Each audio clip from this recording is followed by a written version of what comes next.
Hello out there in internet land. Welcome to this week's edition of the P&J Formula One podcast. I'm your host, Phil Lamington, and you can't have a Formula One podcast without my co-host, JB. JB, how are you, my friend? Well, you can have a podcast without me. It just wouldn't be as good. No, it'd be quite boring listening to my monotonous, dulcet tones for an hour. And there's only so many questions you can ask yourself before you sit there and go, am I going fucking insane? Well, you would be going fucking insane if you're watching a 78-lap street parade. Oh, wait. So, Monaco. Yes, last night was the Monaco Formula One race from the lovely state of Monte Carlo. You know what? I'm going to say something really controversial here. I enjoyed this race more than Spain. It wasn't an exhilarating overtaking race, but there was a lot of individual moments, like championship altering moments and individual glory moments and individual heartbreaking moments, which was actually quite entertaining within itself. Yeah, This race had a lot of intrigue going into it. yeah. Whereas Spain was very much by the numbers. Mm-hmm. Same with was it Portimao? Yeah, Portimao was, I guess, a little bit by the numbers as well.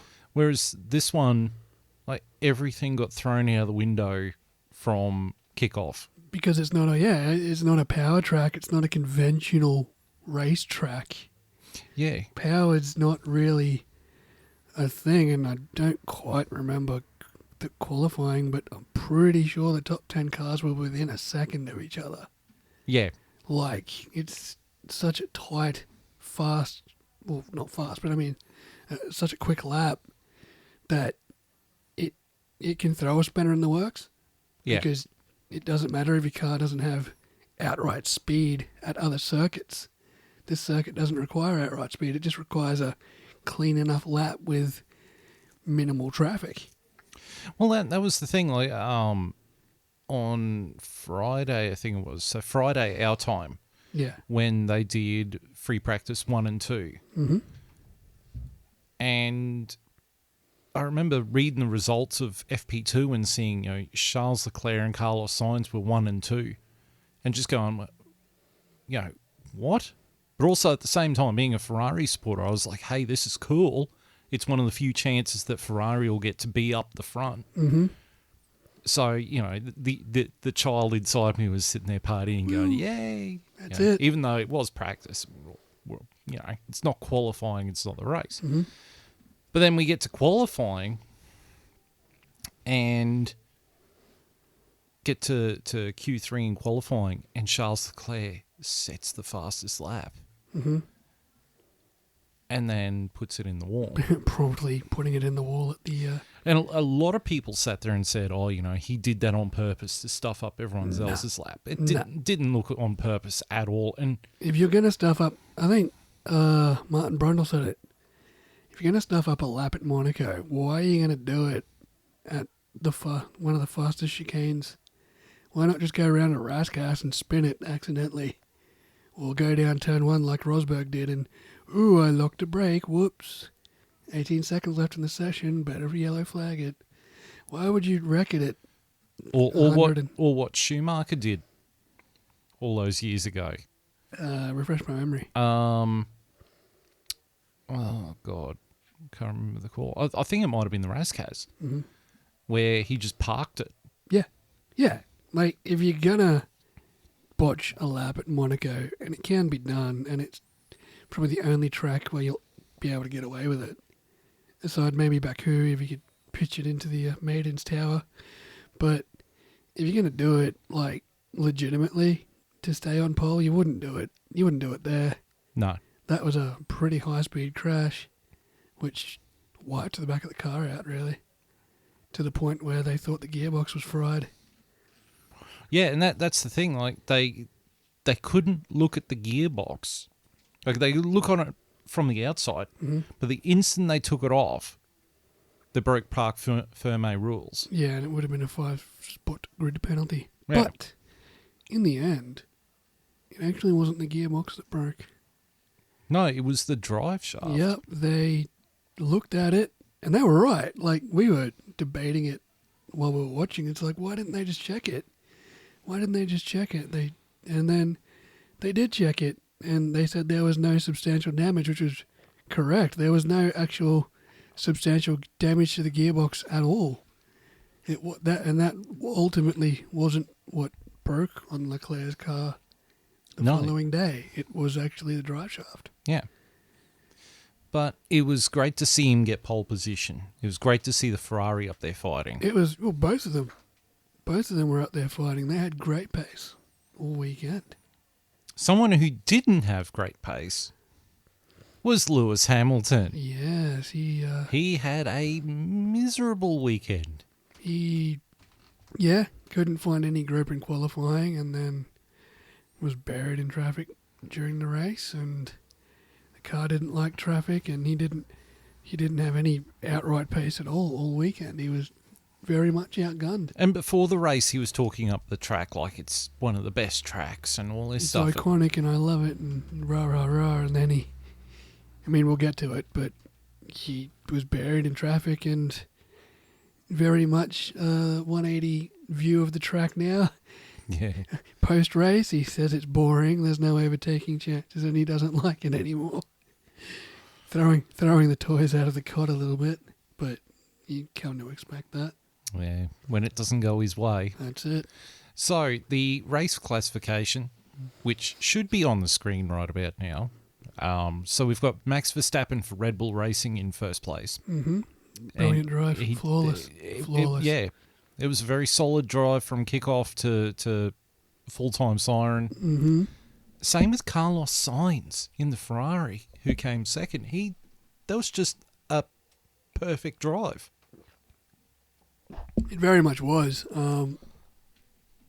Once, Bottas's unfortunate incident happened in the pit stop with the wheel gun, he very much capitalized, and he very much settled that Ferrari into an outright second spot. It was a very well managed race, and he said after the race too, he's like, I just wanted to go out and show that my race pace was as good as my qualifying pace. Like, it wasn't a fluke that it was just qualifying. Like, Yeah. he knew how good the car felt on Saturday, Yeah.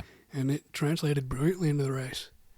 And then in third place is Lando Norris in the McLaren. Yes. Again, another solid drive from him. That was a brilliant drive, another mature effort. I am a little angry at him, but we'll get to that later.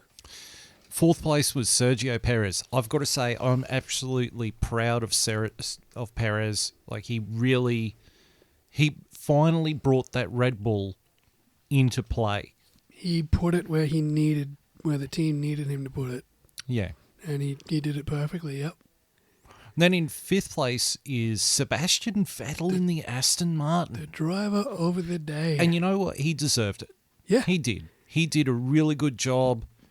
He finally pulled the potential out of the Aston. And it, honestly, watching him drive, for what they showed of him driving, it was the old Vettel. Yeah, he was having fun out there. It was 2018 Vettel. Yeah, he was hungry, he was fast, he was having fun, because it's not a power circuit. And then it evens the playing field, this place. And at the end of the race, he was doing his famous ding, ding, ding, ding, ding, ding on the head. That's a happy boy. That's a happy Vettel. That's a happy boy. And then next was Pierre Gasly in the AlphaTauri in sixth. Yes, the foil to Lewis Hamilton. Yes. Foiled him twice, I believe. Yes. And then seventh was Lewis Hamilton in his Mercedes Winchmobile. He was not happy. Oh. Rightly so, I guess. I don't know what strategy they thought was going on. The Mercedes tech guys poured him in early to try and cover off any undercuts, and wound up biting him in the arse because everyone went longer and then gapped him pretty much. And by the time Hamilton got it back around and everyone was able to get in and out of their pit stops, Vettel covered off Gasly, and then Gasly covered off Lewis, and he Not a happy boy. But I think all weekend Hamilton has struggled. He didn't have any ultimate pace. I mean, that's exactly right. And at a track where there's only 2 overtaking spots, what are you going to do? You're not going to gain 9, 10 places at a circuit like this. Well, it brings up a question, though, because Hamilton, qualified 7th? Yep. And Bottas, his teammate, qualified 3rd. Yes. So clearly there was something going wrong with Hamilton to be farther down the pecking order. Bottas was more comfortable on the hard tyre than Lewis. Lewis couldn't find any bite out of his tyres where Bottas could. And ultimately, had it not been for that jammed cross-threaded wheel nut, Bottas would have finished ahead of Hamilton. He would have been up in probably 3rd. So, yeah, it could have been a worse day for Hamilton. He could have also lost out to his teammate had the wheel nut come off like it should have. But alas... Then in 8th was Lance Stroll in the other Aston Martin. He had a solid day. He didn't really do much, but, he did enough. I mean, He, again, found the potential of the Aston on a not power circuit. Yeah, he got 4 points for the team. Was able to drag it a double points finish for Aston Martin for the first time this year. Yeah. That's good for them. Good news. Then Esteban Ocon, Mr. Personality himself, in the Alpine came 9th. Mm-hmm. Antonio Giovinazzi 10th in the Alfa Romeo, followed by Kimi Räikkönen in the other Alfa Romeo. I thought Räikkönen was having not a bad day at the office, but... He wasn't having a bad day at the office, although he was a rolling roadblock for Daniel Ricciardo for about 50 laps, but yeah. Speaking of which, in 12th place was Daniel Ricciardo. Not a good day. Not a happy boy. He really is not doing fantastically at McLaren. No, there was an interview. He doesn't trust the car. There was an interview before the race with Daniel Ricciardo, and he said something about crossing paths with Carlos Sainz earlier in the year, and Carlos just sort of like looked at him and he's like, yeah, it's a weird car, isn't it? And he's like, yeah, it is, because with the Renault and the Red Bull, you've got this window you can play in. Yeah. Well, you've got this window of where the car behaves really well, but the McLaren's window is really, really small. And that's where he's struggling. He's like, I don't have as much room for error in the McLaren, and it's not as forgiving as the Renault or the Red Bull. And that's where he's finding it to be very tricky. I do think, pardon me, I do think that car is very much set up to suit Lando Norris, though. It is, and I'll bring the point up now about how I'm a little bit upset at Lando lapping Ricciardo and giving him a little wave on the way past. I thought, I guess it could be taken in 2 ways. I thought it was a wave. I guess looking back at it, it looks like it's a wave saying thanks for getting out of the way. But at the same time, if you're being lapped by your teammate at a track that you love, how's that for a kick in the guts? Like, he's waving at you on the way past. Like, I'd be pissed. I'd be furious. Yeah. I'd be livid. Like, it's a track he's won at. It's a track he's openly admitted as his favourite on the calendar. He's driving the arse off this car that he can't really get a handle on yet against a teammate that's younger than him but clearly more comfortable than him. And he's being lapped and the dude's waving at him on the way past. Like, it does scream a little bit of arrogance on it. It does. And I sort of hope Ricciardo can get his comeuppance on Lando a little bit later in the year, because it didn't sit overly well with me. I mean, as a McLaren fan, we know he's struggling. He knows he's struggling. There's no need to rub it in, especially not from within the team. Yeah. So I hope the playing field is leveled at some point later in the year. Oh, look, they're pretty nice guys, though. I think they'll sort it out themselves. I hope so. Yeah. I hope so. I don't, we all wanted the laughy, jokey thing that was Norris and Sainz last year, and we all sort of expected it, but we haven't really got it yet between these two. Yeah. Because, Norris is obviously maturing as a driver, and Ricciardo's new to the team but struggling with the car. I think Ricciardo just maybe wants to stay out of the head games until he can get his driving style sorted, and then see how it goes. Yeah. But I hope all is well there between them. Then in 13th was Fernando Alonso in the Alpine. 14th was George Russell in the Williams. He didn't have too bad of a day, to be honest. He didn't have... did he put that into Q2? I think he did. Yes. He was 15th on the grid. He had a bit of pace. But yeah, I think he was expecting more. But you know what? For a Williams, that's pretty good. Yeah. Nicholas Latifi was 15th in the other Williams. Mm-hmm. Yuki Tsunoda in the AlphaTauri, the great white hope, who just continues to just drop the ball. I'll defend him here. This is his first ever time at Monaco, ever. He's never driven here in anything. This was his first time going around Monte Carlo. So, and he did actually have the fastest lap of the race before Hamilton took it off him at the end. So, you live and learn. Yeah. And then Mazepin. Mazepin? 17th? Mazepin, ahead of Schumacher. Wow. Because on the first lap, Schumacher, who came 18th in the other half, Schumacher did that really ballsy overtake at the hairpin. Yes. Where he pushed punt to pass, just gave him a little lub tap and said, I am the fuck out of here. Mm-hmm. Only for Mazepin to get in front. Yeah, I think Mazepin must have got him on pit strategy or something. I don't know. Sky cameras don't show 17th and 18th that often. I'm just looking at this going, how could they be 3 laps down? It's Monaco. Yeah, I don't know. I mean, it's this first time for these two in a Formula One car around Monaco as well. So. True. And then the DNFs were Valtteri Bottas, or as the internet has called him, Battery Voltas. Battery Voltas. Yes. He had to retire. Oh, I've got to check my notes. Lap 31, he pitted, and apparently it was a cross-threaded wheel nut. It was a cross-threaded wheel nut that the wheel gun could not get off. It actually threaded itself to the axle, so it wasn't coming off. Not even a hammer and a chisel was getting that thing off. Well, it looks like the Mercedes mechanics have got something really fun to be doing today. Yeah, trying to unstack that wheel. And then he didn't even start the race. Pole sitter Charles Leclerc in the other Ferrari. Heartbreaking. Yeah. But I will say this. Charles Leclerc showed a lot of class. Like He stayed around for the whole race. He stayed for the whole race.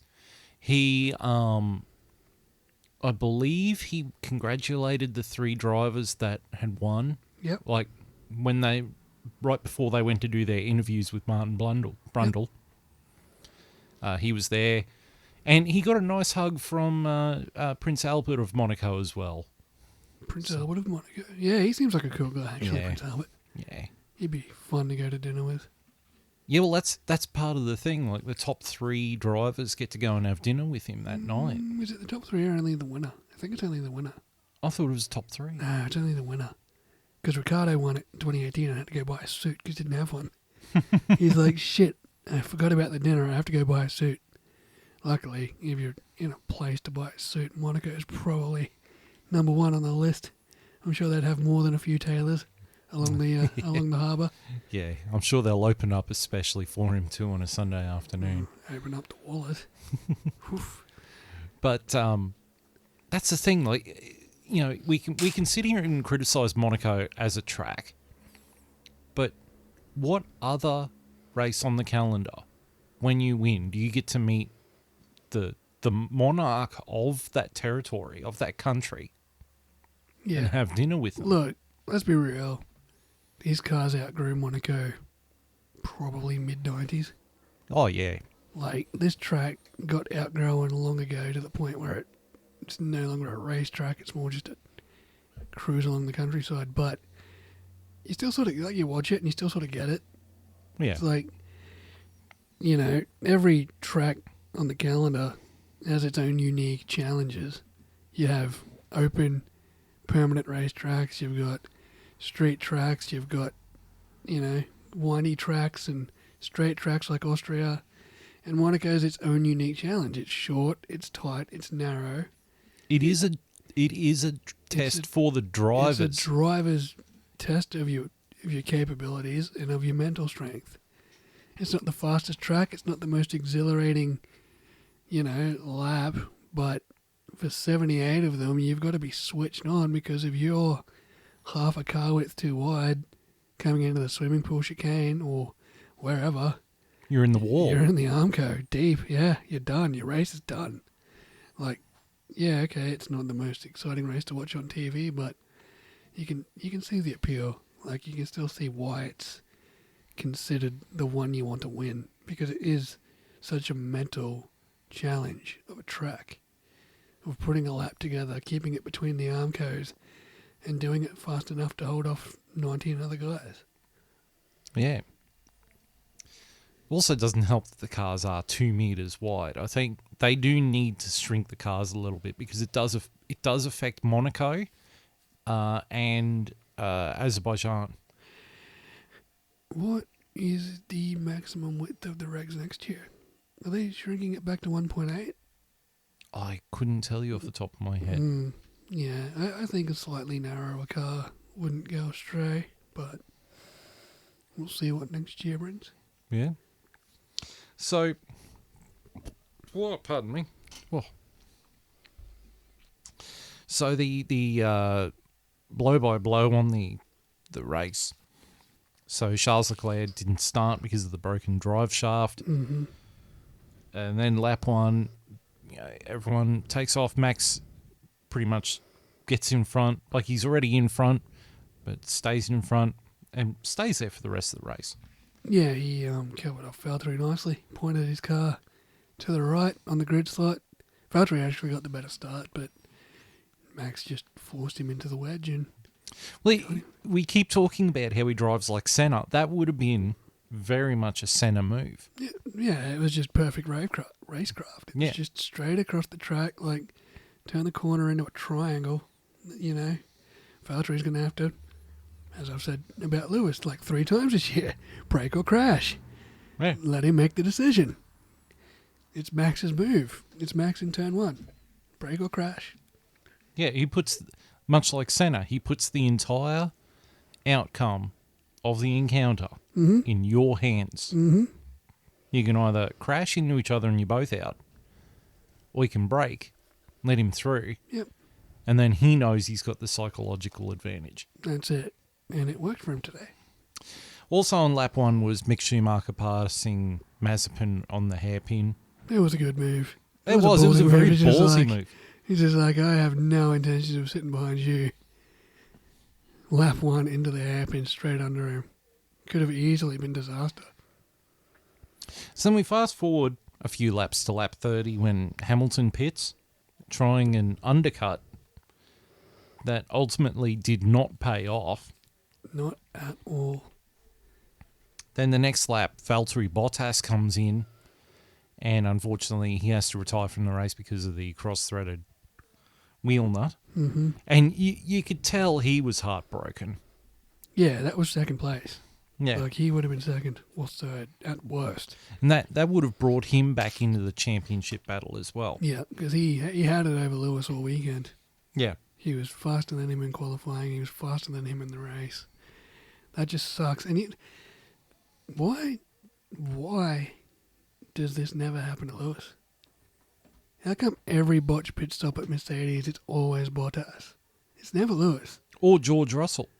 Why? Yeah, why is it never Lewis that seems to suffer this fate?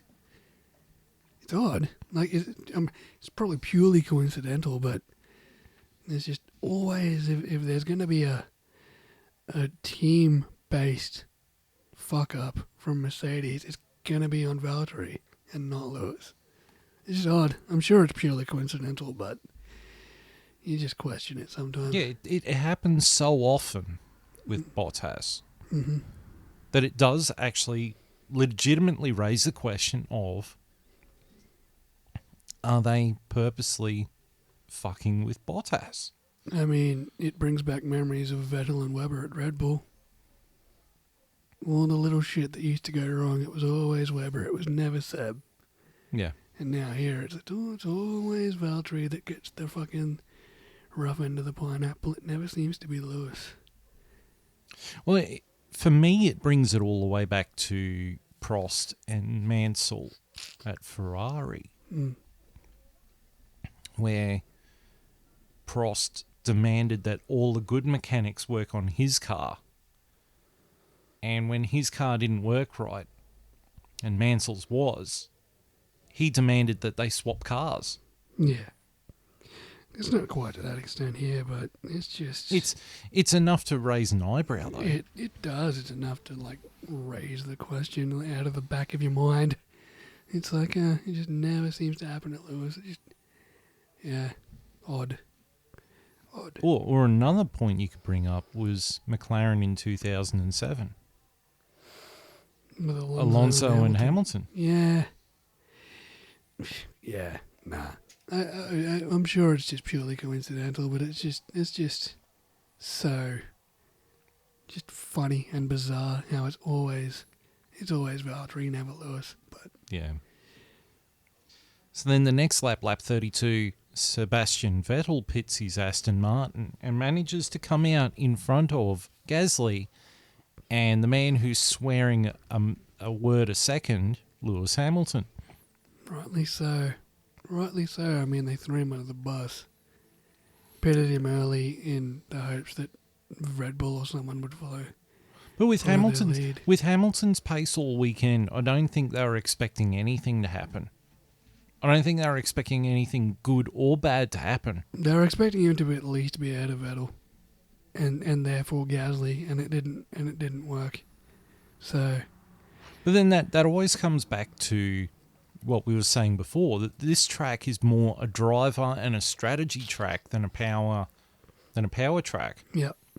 And if his car wasn't switched on all weekend, if Hamilton wasn't switched on all weekend, then it doesn't matter what the strategy is. I mean, they could give him the most amazing strategy of all time, but if the car's not switched on and the driver's not switched on, it makes the strategy calls redundant anyway. Yeah. Well, yeah, I mean, and especially around here where there's two overtaking places, you're not going to make up a million spots with it even with fresh tires. Like by the time Hamilton came out, or by the time Vettel came out and Hamilton was too far back, it's just like, well, your chances are gone anyway. You're not going to overtake. It's hard enough to overtake one car, let alone two. Like, you're not going to do it at race pace around Monaco.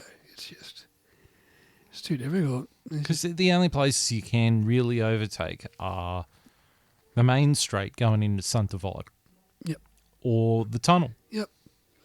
And all you have to do is park your car in the middle of the track at both turns. And I'm sure that's all Lando did to cover off Perez at the end, was just make sure you're in the middle of the track at turn 1 and make sure at the middle of the track at turn 9, and there's nothing else they can do. Yeah.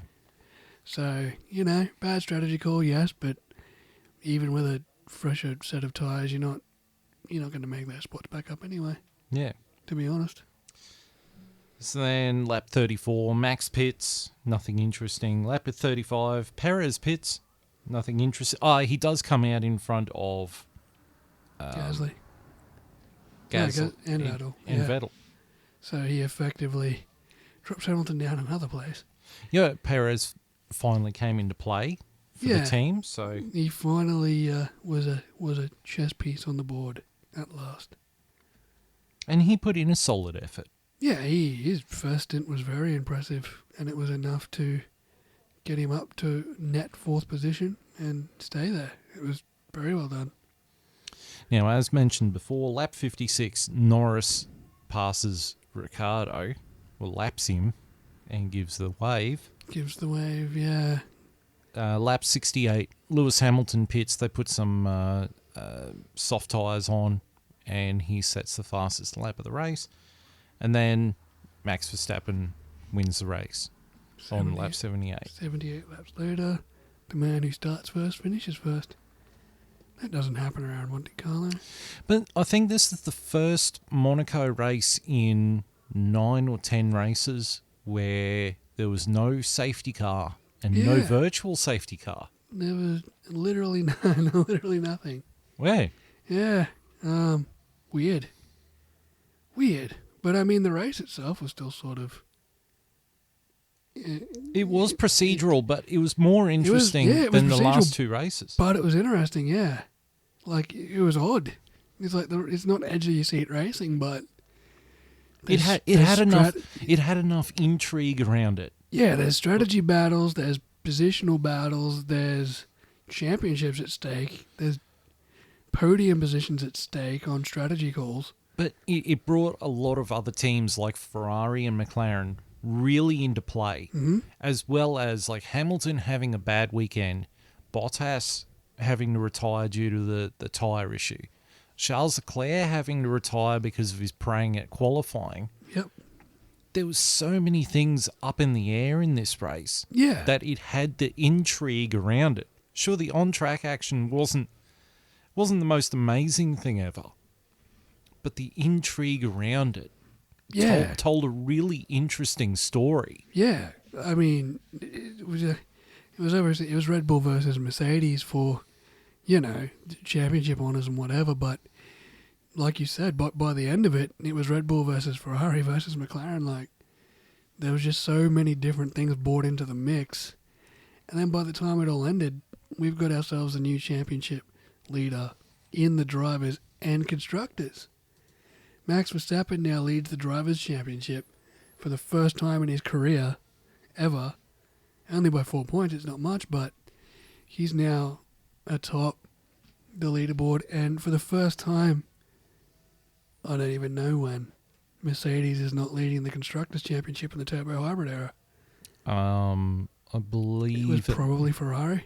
Yeah, I think it was 2018. Yeah, so it's been a long time between drinks. And it's the first time since 2013 that Red Bull has led the constructors. Yep. So the cards at the poker table of the Monte Carlo casino has shifted a little bit, hasn't it? Well, while we're here, we should have up on the screen now the 2021 driver standings. So Max Verstappen is on top at the moment on 105 points. Lewis Hamilton is in second in 101 points. Lando Norris has peaked up to third with 56 points. Mm-hmm. Valtteri Bottas is in fourth with 47. Sergio Perez is like the little fly-by-night, under-the-radar person. He's getting better. We've been really critical on him, but he has been getting points. Mm-hmm. And he is up into fifth with 44 points. Charles Leclerc is in sixth with 40. Carlos Sainz has also come into the fight. He's got 38 points in seventh. Eighth is Daniel Ricciardo with 24 points. With the results that Ricciardo's been doing, I'm amazed he's got that many points. But again, he's doing a Perez where he's just flying under the radar. He's having great results. He's got some soul searching to do still. Yeah. He's not in tune with the McLaren as much as Perez is now. Yeah. In tune with the Red Bull, and certainly not as much as Carlos Sainz is now definitely in tune with that Ferrari. But he'll get there. He said to give it half a season. It's only been 5 races. He seems like of all the teams where they've got new drivers joining the team, Sainz is the one who seems to have hooked up that car the fastest. Mm-hmm. Whereas Ricciardo, Alonso, Vettel, even though he's ahead in the points, Perez, Ricciardo, they're all slightly still struggling with the car, whereas Sainz has seemed to hook up with the car a lot faster. Sainz is synced up now. Perez is getting there. Ricciardo's definitely still learning. So, you know, he's got that small, like he said, this small operating window that he's trying to figure out how to utilize to his advantage. And it'll take time. Time. But when he gets there and when he gets it pegged, I hope him and Norris have some ding-dong battles for some podium positions. Yeah. He'll get there. In 9th place is Pierre Gasly in the AlphaTauri. He's recovered well, actually. AlphaTauri did not have a good start of the year. He's definitely got a little bit of his 2020, 2019 form back. Yeah. Sure. And 10th place is Esteban Ocon in the Alpine with 12 points. Mm-hmm. And now we'll go over to the constructors, which also should be on your screen now. And Red Bull is currently ahead with 149 points in the constructors. First time since 2013 they've led the constructors. Mercedes are on 148 in second place. McLaren on 80 points in third place. Nipping at their heels is Ferrari on 78 points. And then there's a vast, yawning chasm. It's a Grand Canyon. It is daylight. Oh, it's daylight and a bomb threat here. Aston Martin on 19 points. AlphaTauri in 6th on 18 points. Alpine in 7th on 17 points. And then Alfa Romeo with 1 point. I can't believe Alfa Romeo's only got 1 point. Yeah. Was that was Giovinazzi's today? Yeah. Wow. Williams are on Zut and Haas are on Zut, and I don't expect Haas to get a single point this year. Yeah, me either. Yep, that's pretty much the power rankings as it stands at the moment. Red Bull have... And then in 11th is Port Perry because it's still shit. Port Perry's still shit. It is. Yeah, that's pretty much the power rankings right there. Red Bull, I think, especially after this weekend, can say they've taken the ascendancy back. Mercedes, okay, it was a bad weekend, and there's definitely a chance to regroup in Azerbaijan. And then, it's McLaren and Ferrari, the contenders, and then Alpine and Aston Martin, and AlphaTauri, yep, in that mid-pack battle. And then I'm actually really surprised Alfa Romeo's only got 1 point, but they're definitely the better team than Williams and Haas. So that's the Monaco F1. Now, I kind of wanted to pitch something to you. You want to pitch something to me? Hold on. I've got two. We made some history. At Monaco. Did you know that? No. What did we do? What did we do, JB? All right. The JB's fact of the week. We should make this like a regular thing. No. JB's fact of the race. Then I have to do research, and it's annoying. So? Okay. I have to set all this gear up, so... We'll consider... Okay, I'll do the research. Okay, JB's fact of the day. There's 2 of them to this week. All 3 podium drivers here in Monaco, Max Verstappen, Carlos Sainz, and Lando Norris, none of them had ever been on the podium in Monaco before this. Not even Max. Yeah. And number 2. 4 drivers this weekend has never raced at Monaco in a Formula 1 car. They were Nikita Mazepin, Yuki Tsunoda, Nicholas Latifi, and Mick Schumacher. Guess out of all 4 of them was the only driver to not crash this weekend? Mazepin. Nikita fucking Mazepin. The man we all hyped up to launch his Haas onto the back of the nearest yacht in the harbour and have to go fishing for his corpse. He didn't crash. He was the only one to keep it out of the barriers all weekend. And because that didn't happen, I was disappointed. We were all disappointed. Yeah, that was. Nikita, if you're listening, we are most disappointed with your pathetic effort. Next year, try harder. Next year, in the swimming pool. Into the swimming pool chicane, not the chicane, the actual swimming pool on the inside. From the chicane into the pool. Nikita Mazepin, nothing but net. Launching his car into the harbour was the sole reason I turned on free practice 1 on Thursday night at 7:30 p.m. because I'm like, I need to see this happen, and it didn't. So good on you, but also Boo-hoo. Be a team player next time. Well, next week, not next week, next race in 2 weeks' time Azerbaijan. is Azerbaijan. So he'll have plenty of chances to put it into the Maiden's Tower corner. Yeah, he'll just crash through Maiden's Tower, knock Maiden's Tower over. I'm sure they'll love that. Some sort of GTA stunt. So my question that I wanted to pitch to you, and this is a big question that's been pitched for a long time. So Lewis Hamilton has pretty much said he plans on being in Formula One at Mercedes next year. Mm-hmm. The other seat.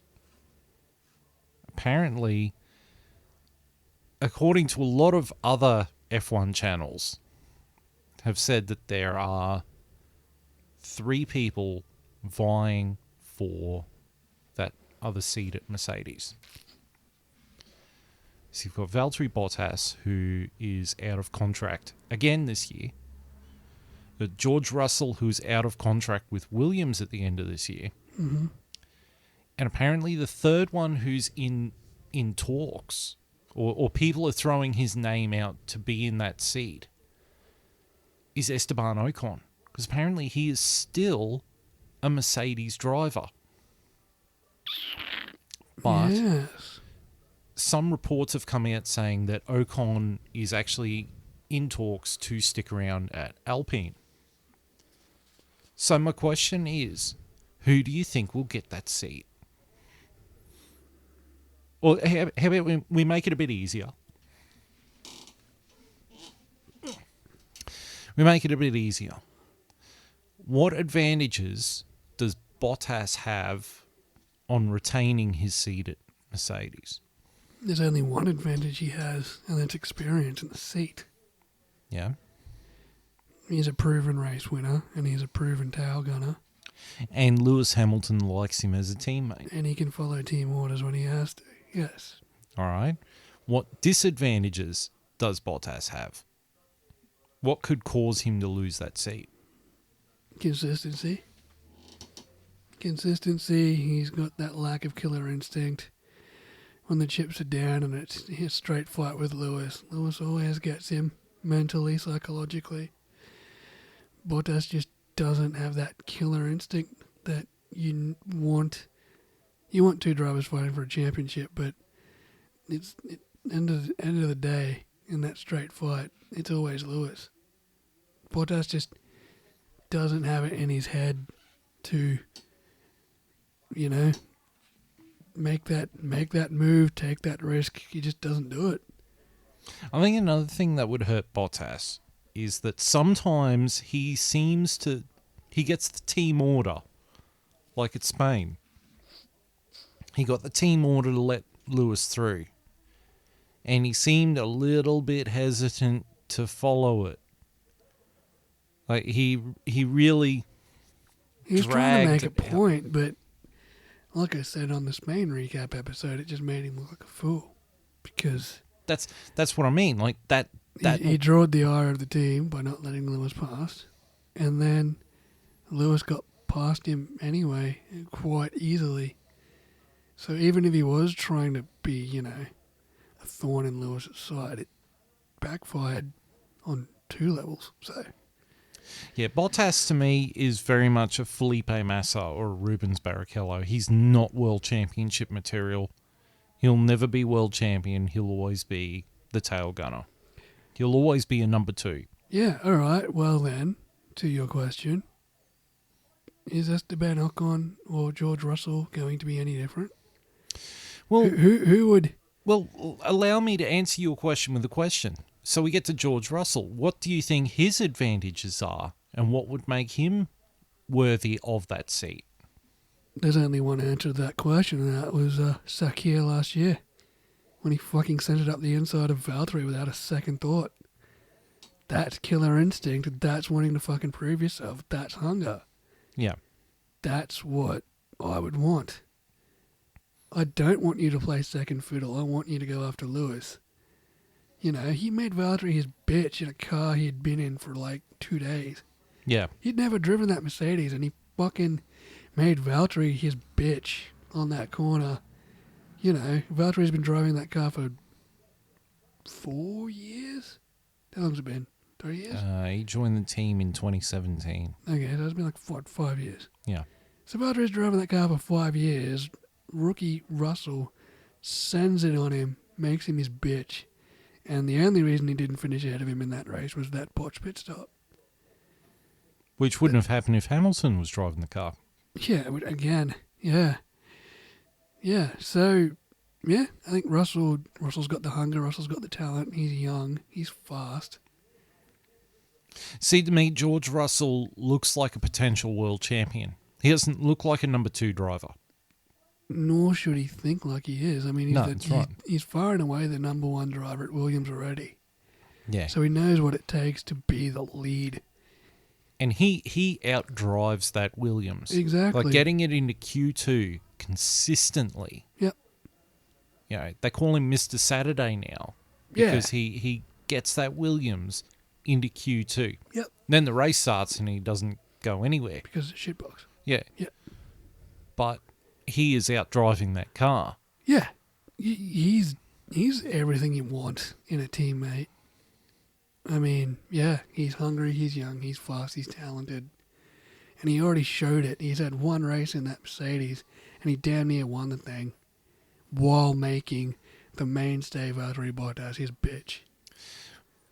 Now, this brings me to what I think would hurt him getting that seat at Mercedes, is that he would not want to be number 2 behind Hamilton. He would want to take the fight to Hamilton, and I think you would end up with a Hamilton-Rosberg situation again. You would have to assume that Russell would be fast enough to hang with Lewis in the first place. I think you would.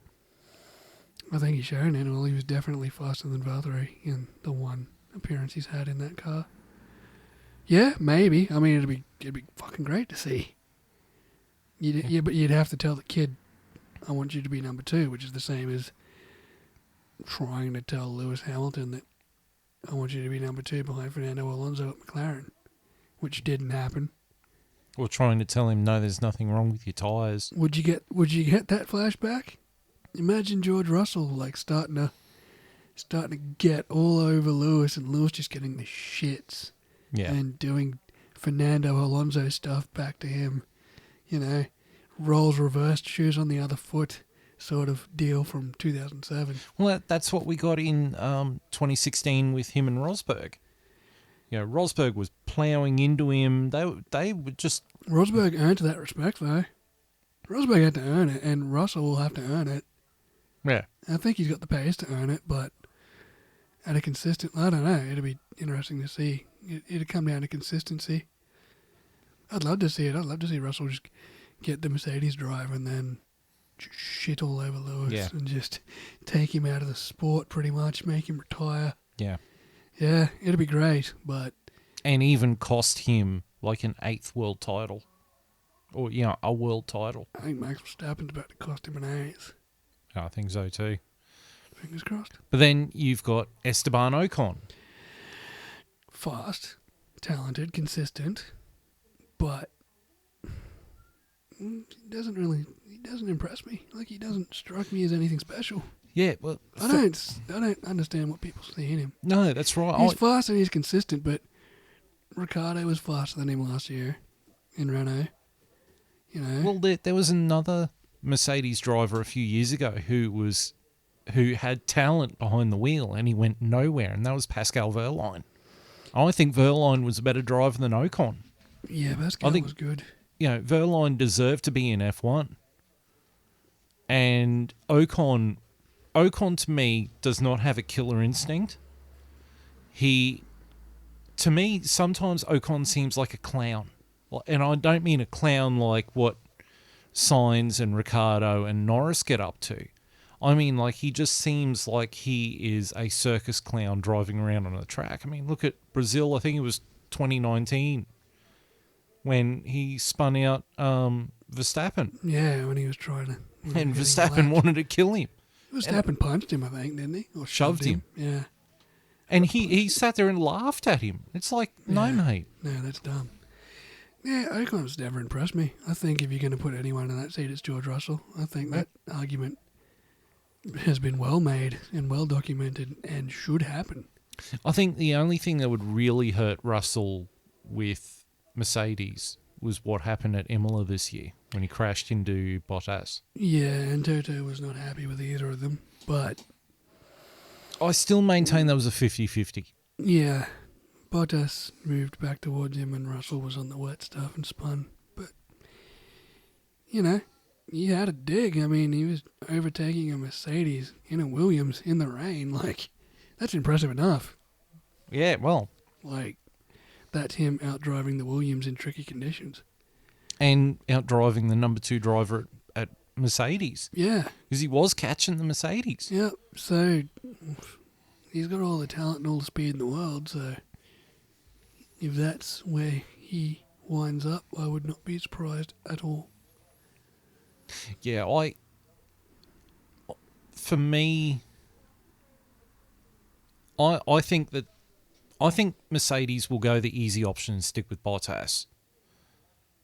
Purely because they don't want to upset the cart. You know, they don't want another Hamilton and Rosberg. And they will get that if they put Russell in the car beside Hamilton. If Hamilton retires, then it'll be Russell and Bottas.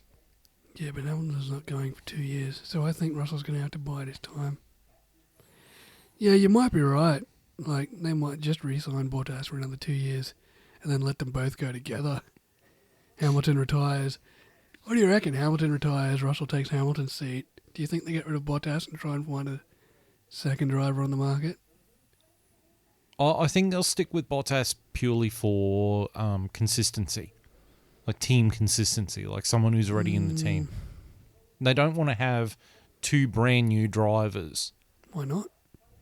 I don't know. They just for me, they always strike me as a team that wants to keep at least 1 foot from behind, that knows the team and knows the cars and knows how to keep peddling things and bring someone new in. Yeah, but I mean, McLaren did that in 2019. They got 2 brand new drivers. They got Sainz and Norris. Yeah, but that's McLaren. Yeah, and it worked well for them. I don't think... I guess besides experiencing... What do you keep Bottas around for? Because he's not going to win you a championship on his own. He's a good number 2. Yeah, like he's not going to win a championship on his own, though, is he? No. What? You wait until Lewis goes so you can bring in someone else for Bottas to be a whipping boy for. He's like going to be the Felipe Massa of the Rubens Barrichello of Mercedes forever. Yeah. Okay, so my next question is this. Now, this is a little bit more theoretical, all right? So Ricciardo is kind of struggling at McLaren at the moment. Mm-hmm. Now, the problem that Red Bull is facing, I think you'll see where I'm going with this. The problem with Red Bull at the moment is that none of their juniors... I mean, like, we were talking pre-season about how good Yuki Tsunoda is, and he hasn't backed it up. So it's going to be a gamble at some point. At some point, Perez is going to leave. Yeah, he's going to leave Red Bull. I don't think it'll be 1 or 2 years as well. I don't think this is a long-term relationship. And at some point, Yuki Tsunoda is either going to get put up to Red Bull, or they're going to ditch him because they're just going to be like, if he doesn't improve, he's just going to be AlphaTauri. Yeah, well, the grand plan was to get Tsunoda to Red Bull anyway. Right. Yeah. So if it doesn't eventuate, you're saying. So in a couple of years, if Ricciardo hasn't got better at McLaren, and like Perez retires from Formula One or whatever, do you think it'd be a wise option for Ricciardo to go back to Red Bull? No. I don't think he wants to go back. He's been there and done that. There's no point in him going back to Red Bull. If he's going to go anywhere after this, it's either going to be Ferrari or Mercedes, maybe. I don't think he goes back to Red Bull. I don't think he suits that environment. I mean, he left a pretty sour taste in Christian Horner's mouth when he ditched them for Renault. Like, let's not forget that, because he very much left a very sour taste And in Helmut Marko and Christian Horner's mouth. And Ricciardo left because he felt like he was being Verstappen's number 2. The whole team was being built around Max Verstappen, which he was He's right. not wrong. Yeah, that's right. He's not wrong. Yeah. I just, because I was thinking about it this afternoon, I was just sitting there going, well, if Red Bull is struggling to find a driver to fill that seat, that'll be up to snuff. Because let's be honest, Gasly's not going to get another crack at it. What's Ricciardo? He's 31. I think he's the same age as me. Mm-hmm. So he'll be 34 by the time his McLaren contract runs out, assuming he hasn't got better. That's getting up there. Yeah. In driver years, in terms of driver years. Yeah. Like we say that, I mean, what's Hamilton? He's 34 now? 35?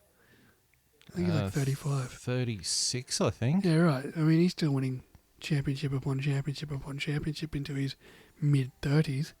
So it's not out of the realm of possibility for Ricciardo to be still in his prime at 34.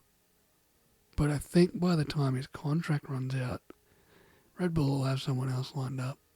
Be it Tsunoda, be it Albon, be it a Formula 2 driver, be it a Callum Eilert or a Formula 2 guy we're not even thinking about yet. Well, I think because Callum Eilert is the test driver for Alfa Romeo, I believe. And let's not forget Stoffel Van Dorn as well.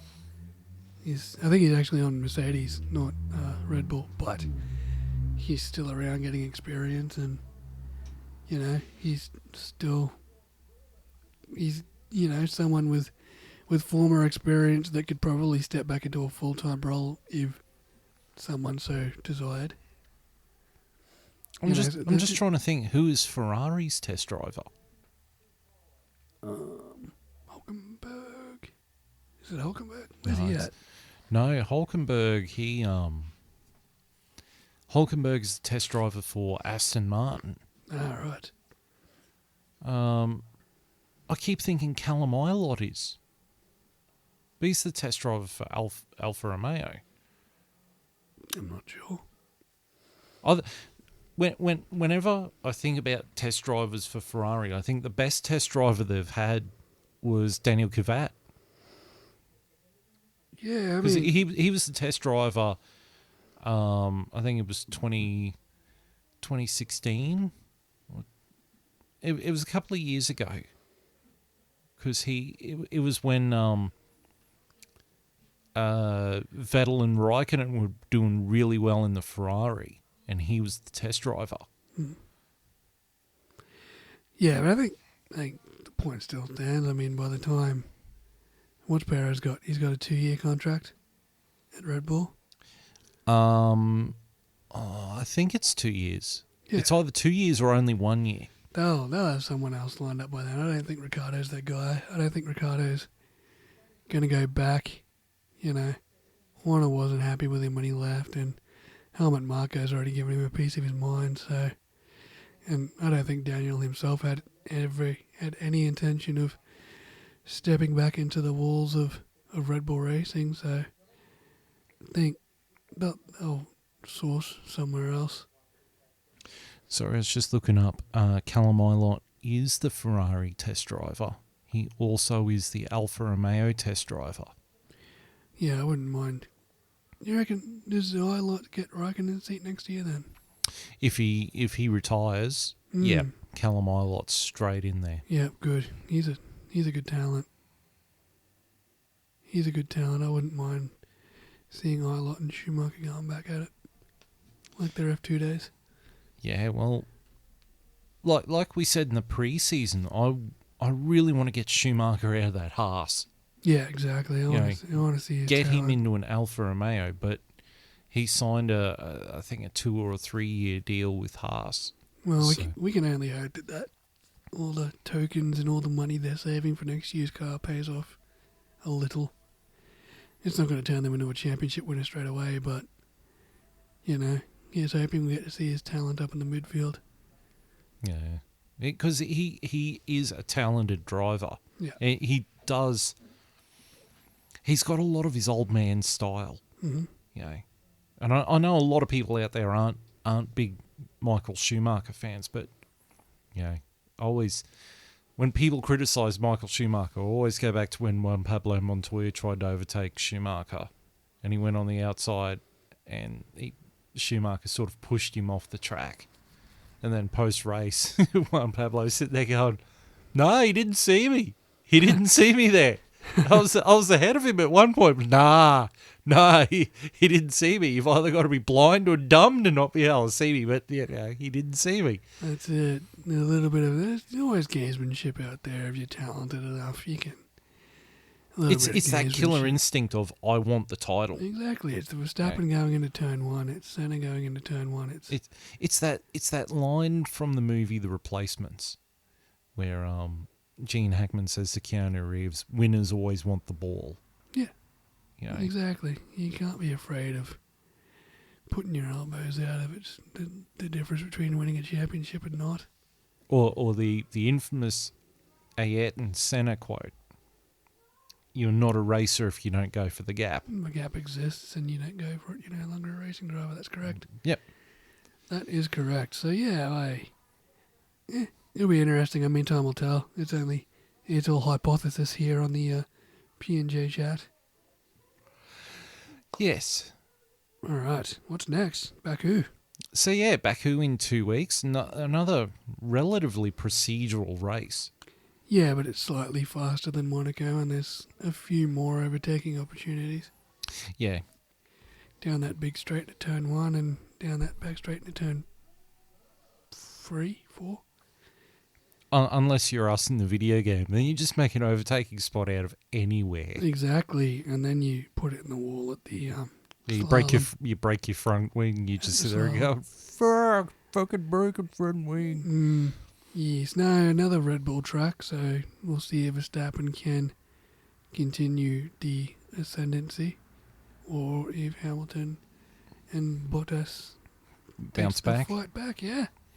And I'm curious to see how the Ferraris and the McLarens go on it. It should be very interesting after how well they did at Monaco. Well, yeah, exactly. Well, how well one of the two did at Monaco. One Ferrari and one McLaren did well. The other McLaren and the other Ferrari not so well.